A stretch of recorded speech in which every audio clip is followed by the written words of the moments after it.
Good morning, good afternoon, good evening, wherever you may be. Welcome to OET Medical Online. Listening Part A lesson with me, Trevor Gordon. If you have watched our previous video, you will know that we outlined the complete listening exam. So if you want details about questions and how long it is and the overall outline of it, please watch that video. For this, we're going to delve straight into practice. So, from the introduction video, you will know that Part A has two parts, which consist of 24 questions divided across two different audio extracts. We will now begin our first walkthrough. So, general strategies, which is something I do personally. I don't know if other teachers do, but I do. General strategies are things that you should do over the long term. So, not only for the exam, if you want to get a good score, you've got to study for a longer period of time. So, these are things that I advise for the long term. Listen to English every day if possible. Learn the terminology, mainly the medical terminology you will hear in the exams. Make sure you're familiar with it in English. Read and listen to medical literature to familiarize yourself with the language. Those three things can be ongoing tasks, and you should be doing them all the time. For the exam, short-term strategies. Practice predicting answers from practice questions, practice papers, without the audio. Just read questions. There are plenty of practice questions. We supply them. If you want, you can come to us for them. Look at the questions. What answers could go in there? You're a medical professional, so you'll be familiar with what possible words can fill the gaps. Think of synonyms and paraphrasing, very important, as you'll see shortly. So, synonyms and paraphrasing are used throughout the whole exam, so this is no exception. Also, practice underlining and recognizing key words and key phrases. Okay, so now we're going to look at a question sheet with the first 12 questions on it. When we say questions, we use the word questions, but they're not. You have to fill in the gaps, but questions is the word we generally use. So, you hear a gastroenterologist, I hope I've said that correctly, talking to a patient named Andrew Taylor. For questions 1 to 12, complete the notes with a word or phrase. Remember that, word or phrase, so you can put more than one word in. It doesn't give you, as opposed to an exam like IELTS, for example, which says one letter or 3 words. It tells you exactly how many. This doesn't tell you, so you can put in as many as you need to. Okay, so the patient is Andrew Taylor. As we know, we have 30 seconds to look at the notes. So we're going to talk about they're going to talk about his background, the effects of the condition on his everyday life, his diet, and the medications he's taking. So all of those will be covered. So the first thing is background. So he'll go over the illness or the problems that he's had and the history of them. So it begins, has had something over a long period of time. So something, that something will be a noun, because to have plus noun, that's the grammar. And he reports frequent something sensation. Now, this is going to be an adjective because sensation is the noun. So it's going to be some kind of adjective. So it's going to be describing some sort of pain or feeling, should I say. Most recently, something has become a problem. Again, this is going to be a noun. And words used to describe adjectives, so, and so on. So what I've done is I've put indicators next to each thing, which you should get into the habit of doing this, because you know what kind of word it's going to be. If you can predict what the word is that you think it is, check to see if it's a noun or an adjective. It could be the same word but in different forms, in the adjective form or in the noun form. For example, number 9 and 10, because of the words here, we're going to look at that later. It tells us that it's going to be related to food or drink. Here, it's going to be related to his job. So, as we can see, moving on, as a medical profession, you are in a position to know the vocabulary associated with the situation. A gastroenterologist.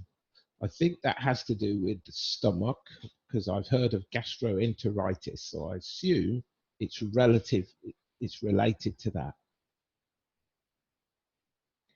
So what you should be doing is underlining the keywords in each line to see how they're connected to the missing word or the missing phrase. Now, looking at these, some of them I've chosen. For the first one, number 1, the keywords or key phrase here is over a long period, which means that it's something, either a long-term condition, so try to think of a related condition or illness, or listen, for something that's been happening for a long time. A long time means over a long period. Paraphrasing. Okay, another example. Number 4 uses the word describes. So you know it's going to be some kind of adjective because the word is there. This describes something. Number 6 mentions a job because the keywords are he works as a, and then it will be the name of his job. He works as a bus driver, for example. Number 9 uses the verb consuming. So it's got to be related to food or drink. In a medical setting, consuming is what you put inside your body. But he's not talking about medicine. He's talking about what he's eating. Because if you remember, a section of the notes refer to his diet. Diet is what you eat and drink. So all of these little things, when you're reading through the notes, these are all clues to help you. Okay, the other gaps refer to medical terms. So, as a humble English teacher and not a doctor or nurse or other medical professional, I can't help you with these. I know a few, but literally only a few. So this is where your skill will come to the fore. Okay, so there'll also be other references in the dialogue for you to pick up on. They're usually paraphrased, and we're going to look at a few in this lesson. Okay, so what we're going to do is we're going to listen to we're going to listen to the first part of the audio and listen for the first and second answers. Now, just quickly going back, we're going to be listening for number 1, has had something over a long period, and 2, reports a frequent something sensation in the last year. So that's what we're going to be listening for. Oops, sorry. Okay, so listen for the things that you've noted down. Now, if you're practicing, you'll be noting down things, underlining things relating to the long-term condition, because that's what it says, long-term. So we're going to listen to anything that's relative to long-term, that's paraphrased or they're synonyms of long-term. Okay, so we're going to listen to the first one.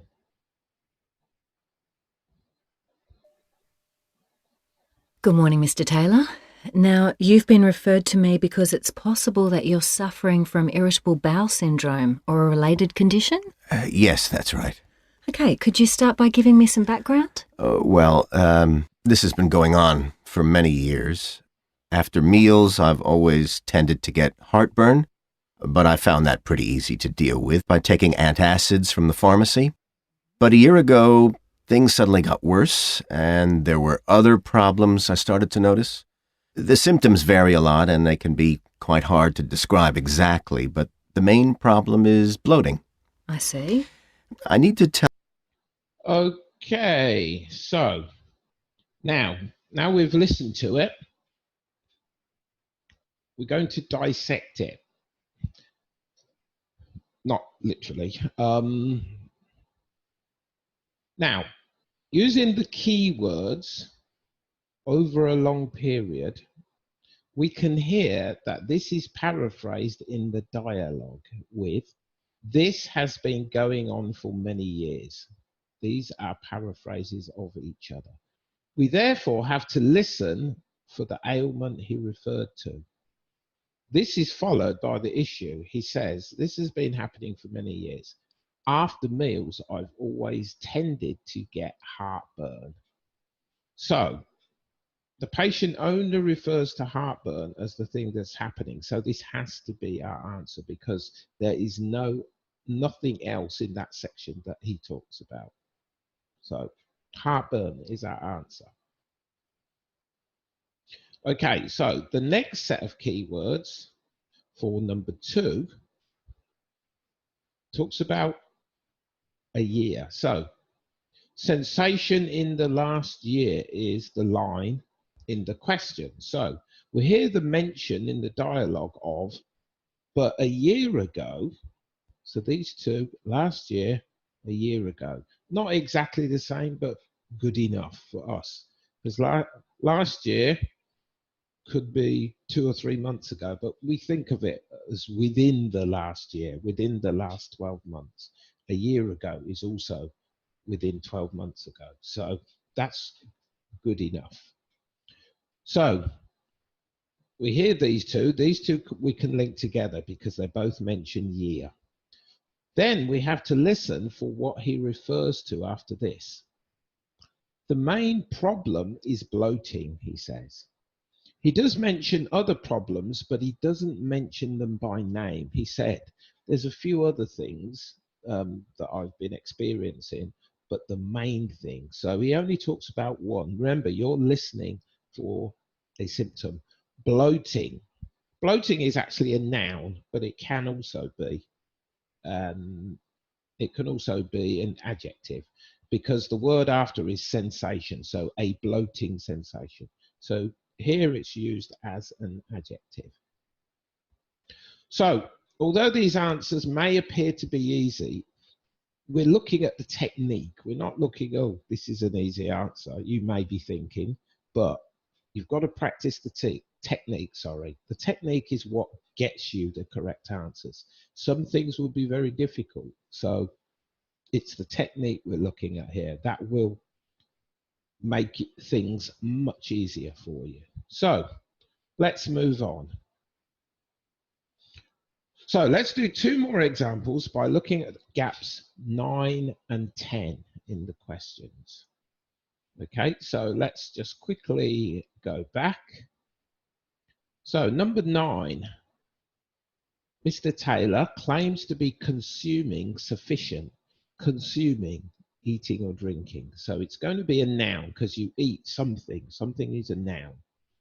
Food is a noun, drink is a noun, but whatever you eat will also be a noun. Number 10, he has experimented with excluding something. This is about his diet. Remember, look at the notes overall. So this is about his diet. It can only be about food or drink. Excluding, consuming, they're the verbs that tell you. Okay, let's go back. Okay, so listen for the things that you've noted down relating to the, oops, sorry, that's the wrong one. that's the wrong one. I've put the wrong thing in there. My apologies. So keywords. That was for the first one. I think I copied it. So we're going to look at the second part of the audio. So we're going to now listen to the second part of the audio. Right. And I understand that you've investigated the possibility that your diet's responsible for your condition. Can you tell me about this? I was told by a nutritionist I saw that people with irritable bowel syndrome often don't eat enough fiber. In my case, I don't feel that's an issue. I've followed the nutritionist's advice about taking more fluids during the day, especially water, and accept that in the past, maybe I didn't do that enough. It's hard to say whether that's made a difference, but possibly it's caused a slight improvement. Uh-huh. I'd read that dairy products can make things worse, so I tried cutting them out, but I wasn't convinced it made any difference. I've cut back on caffeine, though not much, actually. I also paid for extensive food allergy tests, but they didn't show anything major, so that's not an area my doctor thought was worth it. Okay. So now, if you listen to the extract carefully, you will have heard from this in the text. It says claims to be consuming sufficient. So we're going to look for this terminology. So the word consume or consuming is a synonym for eating and drinking. So the answer must be referring to food or drink. So we know what to listen for. In the dialogue, we hear people don't eat, people who have irritable bowel syndrome, I'll just cut that down to save space because we don't need it, don't eat enough fiber. You heard him say, I heard that people who have irritable bowel syndrome do not eat enough fiber. That's what he says that he'd heard or read. Then he says, in my case, I don't feel this is an issue. So what he's saying is that does not apply to me because I do eat enough fiber. So he disagrees because he knows that he does eat sufficient or enough fiber. Yes, consuming sufficient equals eating enough. So number 9 is fiber. Now moving on to number 10. For number 10, the keywords are again referring to food and drink. As he says, he has experimented with excluding something, which also must refer to food and drink again, as this section is about his diet. He says, I have heard that dairy products can make things worse, so I have tried cutting them out. The answer is dairy products because cutting them out is a paraphrase of excluding. Exactly. If you cut something out, you remove it completely. If you exclude it, you remove it completely. So these two are identical. Now, there's another expression that he uses. Now, this is something that's there to designed to trick you, yes, because they're going to be similar answers. Your skill is to pick the correct answer. So there's another expression used designed to trick you, as I've mentioned here. Cutting back on. He says he's tried cutting back on caffeine. Now, cutting back on means reducing, not excluding. So if you read that, you could possibly think it means excluding, but it doesn't. He mentions cutting back on caffeine, but not cutting out. Cutting out equals excluding. So he's reduced his intake of caffeine, but he's excluded or cut out completely dairy products. So that has to be the answer. Okay, so the full exercise for this, all 24 questions, the audio and the transcript, so you can read the things that you maybe didn't hear correctly, are all provided in the link below in the description. So please download those and use them to practice. And remember, it's about the techniques. Use them to practice the techniques. 3 things you should do. Look to see if you can predict and possible answers, not and possible, using your knowledge of the topic. So again, gastroenterology, what vocabulary is related to it, what conditions, symptoms, anything that you know, try and use it to guess. Underline the keywords and think of possible synonyms and paraphrasing you may hear. Also, think of stuff that you might think, what could be a paraphrase for that? Make a note of it. And then when you're listening, you're going to be listening for paraphrasing. It could be the same paraphrasing that you have thought of, but it could be different.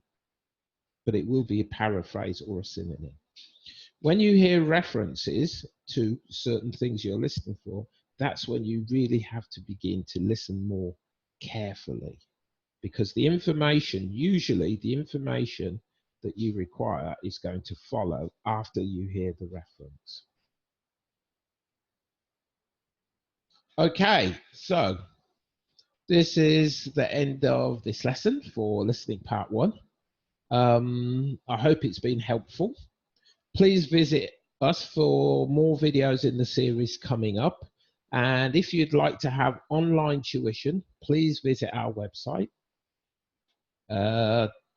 It's a secure website, HTTPS. So any payments and anything that how you interact with us, it's a secure encrypted website, sorry, which most websites are becoming, because in the future all websites will have to be secure. It's there to give you more security and more confidence in your transactions. Or you can also book directly on our booking website. So it's booking.oetmedical.co.uk. There's no www for that. Just type that and it will take you to our booking site where you can register and book lessons with us. We also do writing correspondence. So if you only want to do letters, look at our website and you will find all this information. Please subscribe, share the channel. If you subscribe, hit the notification button. So when the next 2 videos for part B and C come out, you'll be notified immediately. So thank you and see you in part B.